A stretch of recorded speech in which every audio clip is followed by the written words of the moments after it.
Migraine ಅಂತಲೂ ಹೇಳ್ಬೋದು. Sinus ಸೇರ್ಕೊಂಡಾಗ ಸೈನಸಿಟಿಸ್ ವಾತಾವರಣದಿಂದ ಬರೋ ತಲೆನೋವು.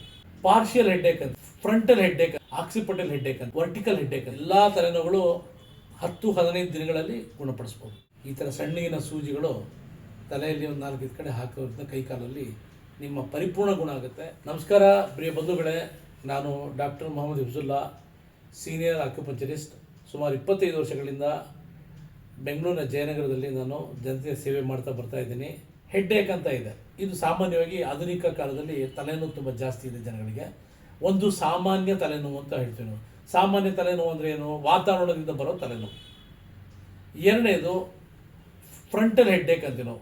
ಫ್ರಂಟಲ್ ಹೆಡ್ಡೇಕ್ ಯಾವಾಗ ಬರುತ್ತೆ ನಮಗೆ ಅಂದರೆ, ಈ ಮುಖದಲ್ಲಿ ನಮಗೆ ಸೈನಸ್ ಸೇರ್ಕೊಂಡಾಗ, ಸೈನಸಿಟಿಸ್ ಇದ್ದಾಗ ಫ್ರಂಟಲ್ ಹೆಡ್ಡೇಕ್ ಅಂತ ಹೇಳ್ತೀವಿ ನಾವು. ಅದು ಪದೇ ಪದೇ ಬಂದು ನಿಮ್ಗೆ ತೊಂದರೆ ಕೊಡ್ತಾ ಇದ್ದಾರೆ ಅಂದರೆ ಪರಿಪೂರ್ಣ ಗುಣಪಡಿಸ್ಬೋದು ಫ್ರಂಟಲ್ ಹೆಡ್ಡೇಕ್. ಎರಡನೇದು ಟೆಂಪರಲ್ ಹೆಡ್ಡೇಕ್. ಟೆಂಪರಲ್ ಹೆಡ್ಡೇಕ್ ಅಂದರೆ ಏನು? ಈ ಟೆಂಪರಲ್ಲಿ ಬರ್ತಾ ಇರೋಂಥ ಹೆಡ್ಡೇಕನ್ನು ಸಹ ಸರಿಪಡಿಸ್ಬೋದು. ಪಾರ್ಷಿಯಲ್ ಹೆಡ್ಡೇಕ್ ಅಂತೀವಿ ನಾವು. ಪಾರ್ಷಿಯಲ್ ಹೆಡ್ಡೇಕ್ ಅಂದರೆ ಒಂದು ಪಕ್ಕದಲ್ಲಿ, ಇದನ್ನು ಮೈಗ್ರೇನ್ ಅಂತಲೂ ಹೇಳ್ಬೋದು. ಕಣ್ಣಿನ ಪಕ್ಕದಿಂದ ಆರಂಭ ಆಗಿ ಹಿಂದೆವರೆಗೂ ಹೋಗುತ್ತೆ. ಆ ಟೈಮ್ಲಿ ಅವರು ಬೆಳಕು ನೋಡೋಕ್ಕೂ ಇಷ್ಟಪಡಲ್ಲ, ಶಬ್ದ ಧ್ವನಿ ಅವ್ರಿಗೆ ಇಷ್ಟ ಆಗಲ್ಲ, ಎಲ್ಲರ ಮೇಲೆ ಅವ್ರು ಗದಿಸ್ತಾ ಇರ್ತಾರೆ, ಸಿಡುಕ್ತಾ ಇರ್ತಾರೆ.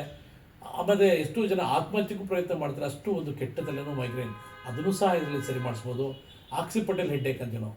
ಈ ಕಣ್ಣಿನ ಹಿಂಭಾಗದಲ್ಲಿ ಇದೆಯಲ್ಲ, ಇಲ್ಲಿ ತಲೆ ತಿರ್ಗ್ಸೋಕ್ಕೂ ಆಗಲ್ಲ, ತಲೆ ಬಗ್ಸೋಕ್ಕೂ ಆಗಲ್ಲ, ಒಂದು ಸೆಳೆತ, ನೋವು, ಯಾರ ಹತ್ರ ಏನು ಮಾಡೋಕ್ಕೂ ಮಾತಾಡೋಕ್ಕಾಗಲ್ಲ. ಅಂಥ ಆಕ್ಸಿಪಿಟಲ್ ಹೆಡ್ಡೇಕು ಇದರಲ್ಲಿ ಗುಣಪಡಿಸ್ಬೋದು. ಮತ್ತು ವರ್ಟಿಕಲ್ ಹೆಡ್ಡೇಕ್ ಅಂತೀವಿ ನಾವು. ವರ್ಟಿಕಲ್ ಹೆಡ್ಡೇಕ್ ಅಂದರೆ ನೆತ್ತಿಯ ಮೇಲೆ ಒಂದು 100 ಮೊಳೆ ಹೊಡೆದಂಗೆ ನೋವಾಗೋದು, ಸೆಳೆತ, ಒಂಥರ ಬಿದ್ದಂಗೆ ಆಗೋದು, ಮಧ್ಯದಲ್ಲಿಯೇ ನೋವು ಇರುತ್ತೆ ನೆತ್ತಿಯಲ್ಲಿ. ಅದಕ್ಕೆ ವರ್ಟಿಕಲ್ ಹೆಡ್ಡೇಕ್ ಅಂತೀವಿ. ಇಂಥ 6 ರೀತಿಯ ತಲೆನೋವುಗಳನ್ನು ಸರಿಪಡಿಸ್ಬೋದು. ಮೈಗ್ರೇನ್ ಸ್ವಲ್ಪ ತಡ ಆಗುತ್ತೆ, 1 ತಿಂಗಳಾಗುತ್ತೆ ಅಂದರೆ ದಿನಕ್ಕೆ ವಾರಕ್ಕೆ 3 ಸತಿ ನೀವು ಬರಬೇಕಾಗುತ್ತೆ, 20 ನಿಮಿಷ.